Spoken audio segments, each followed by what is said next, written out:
లోక్సభ ఎన్నికల్లో బీజేపీకి UP shock ఇచ్చింది. మొత్తం 80 లోక్సభ నియోజకవర్గాల్లో కేవలం 33 సీట్లు మాత్రమే కమలం పార్టీ దక్కించుకోగలిగింది. అంతేకాదు ప్రతిష్టాత్మకమైన ఫైజాబాద్ నియోజకవర్గంలో కూడా బీజేపీ ఓటమి పాలైంది. ఇదిలా ఉంటే నాయకుల పనితీరు, ఆత్మవిశ్వాసమే పార్టీ విజయ అవకాశాలను దెబ్బతీసిందని ఉత్తరప్రదేశ్ ముఖ్యమంత్రి యోగి ఆదిత్యనాథ్ ఇటీవల పేర్కొన్నారు.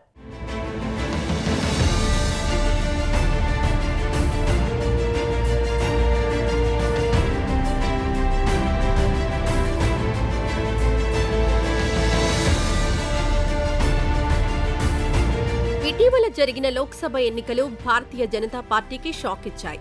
ఎన్డీఏ కూటమికి 400 సీట్లు వస్తాయంటూ ప్రధాని నరేంద్ర మోడీ చేసిన ప్రకటన తుస్సుమంది.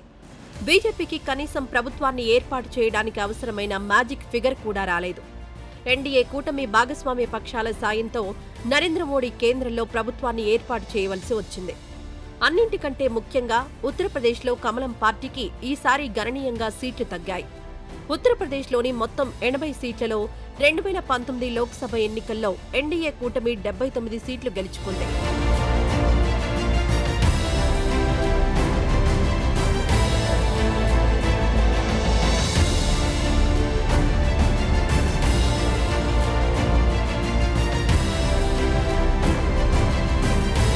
ఒకే ఒక్క సీటు రాయ్బరేలీలో కాంగ్రెస్ అగ్రనేత సోనియా గాంధీ విజయం సాధించారు. ఈసారి ఎన్నికల్లో ఫలితాలు తారుమారయ్యాయి. సమాజ్వాదీ పార్టీ, కాంగ్రెస్ కూటమి 43 నియోజకవర్గాల్లో విజయం సాధించింది. ఇదిలా ఉంటే ఈసారి ఎన్నికల్లో భారతీయ జనతా పార్టీ కేవలం 33 సీట్లకే పరిమితమైంది. అన్నింటికంటే ముఖ్యంగా అయోధ్య రామమందిరం ఉన్న ఫైజాబాద్ లోక్సభ నియోజకవర్గంలో బీజేపీ అభ్యర్థి ఓడిపోయారు. ఫైజాబాద్ సెగ్మెంట్లో సమాజ్వాదీ పార్టీ విజయం సాధించింది.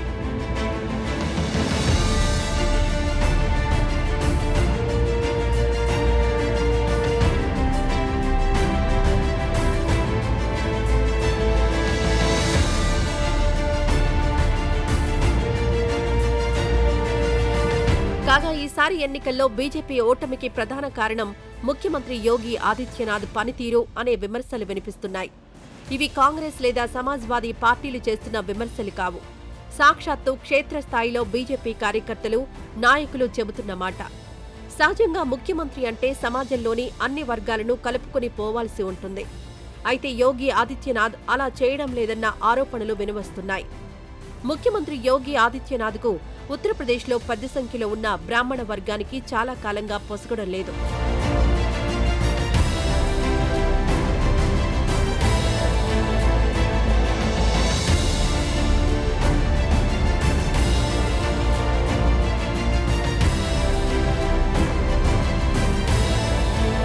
ఉత్తరప్రదేశ్లోని బ్రాహ్మణ వర్గం గతంలో కాంగ్రెస్ పార్టీకి గట్టి మద్దతుదారులుగా ఉండేవారు.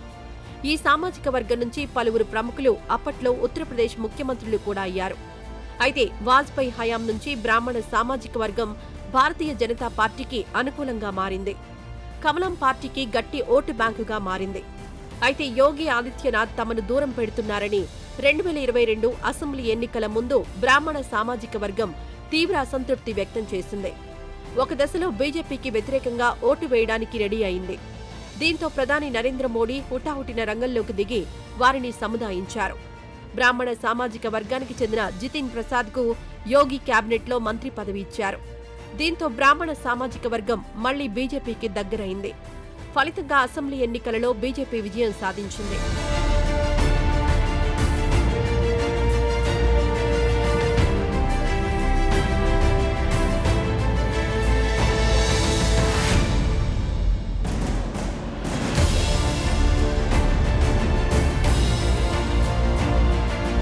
అయితే ఈసారి లోక్సభ ఎన్నికల సమయంలో కూడా యోగి ఆదిత్యనాథ్ బ్రాహ్మణ సామాజిక వర్గం మధ్య పొరపచ్చాలు తలెత్తాయి.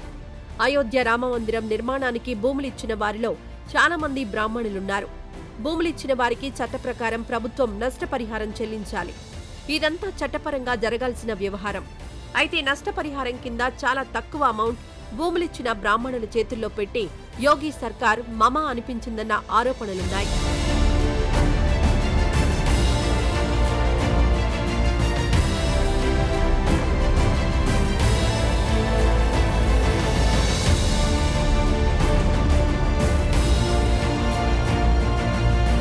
కాగా ఉత్తరప్రదేశ్ వరకు బీజేపీకి గట్టి మద్దతుదారులుగా ఉన్న అనేక వెనుకబడిన తరగతులు ఈసారి సమాజ్వాదీ కాంగ్రెస్ కూటమికి అనుకూలంగా ఓటు వేశాయి.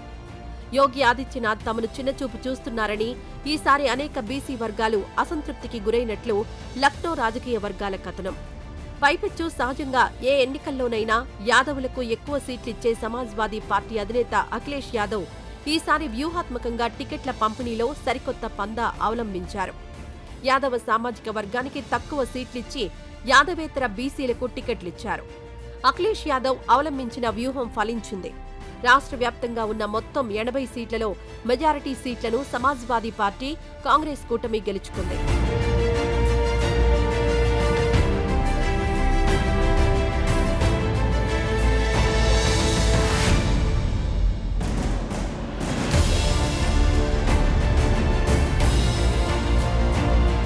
వీటన్నింటికీ మించి బీజేపీ మూడోసారి అధికారంలోకి వస్తే రిజర్వేషన్లు రద్దవుతాయన్న ప్రచారం జోరుగా సాగింది.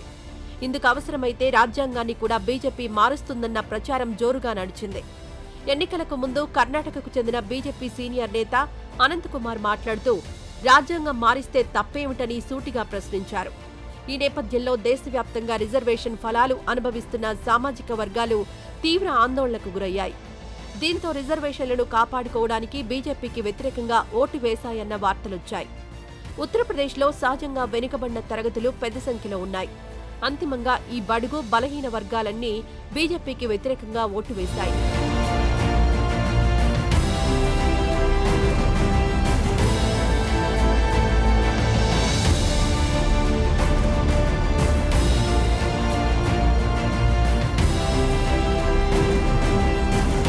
ఎన్నికల్లో బీజేపీ ఓటమికి ప్రధాన కారణం పార్టీ నాయకుల మితిమీరిన ధీమానే అనే అభిప్రాయం కూడా వినిపిస్తోంది. సాక్షాత్తు ముఖ్యమంత్రి యోగి ఆదిత్యనాథ్ కూడా ఇదే అభిప్రాయం వ్యక్తం చేశారు. గెలుపు తమదేనన్న భరోసాతో అనేక మంది నాయకులు, అభ్యర్థులు క్షేత్రస్థాయిలో ఓటర్లను కూడా కలవలేదన్నారు. ఒకవైపు సమాజ్వాదీ పార్టీ, కాంగ్రెస్ కూటమి అభ్యర్థులు కాళ్లకు బలపం కట్టుకుని నియోజకవర్గమంతా విస్తృతంగా పర్యటించిన విషయాన్ని ముఖ్యమంత్రి యోగి ఆదిత్యనాథ్ ప్రస్తావించారు.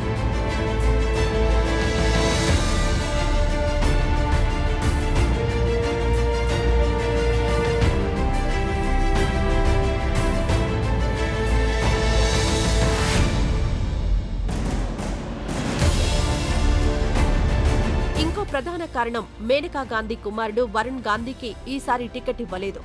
ఉత్తరప్రదేశ్లోని ఫిలిభిత్ నియోజకవర్గానికి లోక్సభలో 3 సార్లు ప్రాతినిధ్యం వహించారు వరుణ్ గాంధీ. అంతేకాదు ఉత్తరప్రదేశ్లోని కొన్ని ప్రాంతాల్లో వరుణ్ గాంధీకి మంచి ఫాలోయింగ్ ఉంది. చాలా కాలంగా బీజేపీ అధిష్టానంపై వరుణ్ గాంధీ ఎడాపెడా విమర్శలు చేస్తున్నారు. ఈ నేపథ్యంలో వరుణ్ గాంధీకి టికెట్ ఇవ్వలేదు బీజేపీ అధిష్టానం. వరుణ్ గాంధీకి బదులుగా ఉత్తరప్రదేశ్ మంత్రి జితిన్ ప్రసాద్ కు టికెట్ ఇచ్చారు బీజేపీ అగ్రనేతలు. దీంతో వరుణ్ గాంధీ అభిమానులు బీజేపీకి దూరమయ్యారన్న అభిప్రాయం నెలకొంది.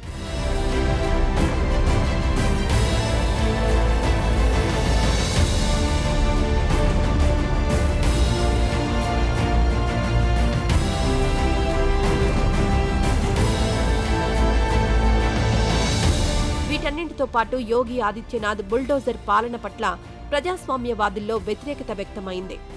నేరస్తుల ఇండ్లను బుల్డోజర్లతో కూల్చివేయడం, అలాగే గ్యాంగ్స్టర్లను కాల్చివేయడం కూడా ప్రతికూల ఫలితాలనిచ్చాయి. దీంతో ఉత్తరప్రదేశ్లో బీజేపీ ఈసారి ఓటమి చవిచూస్తుంది.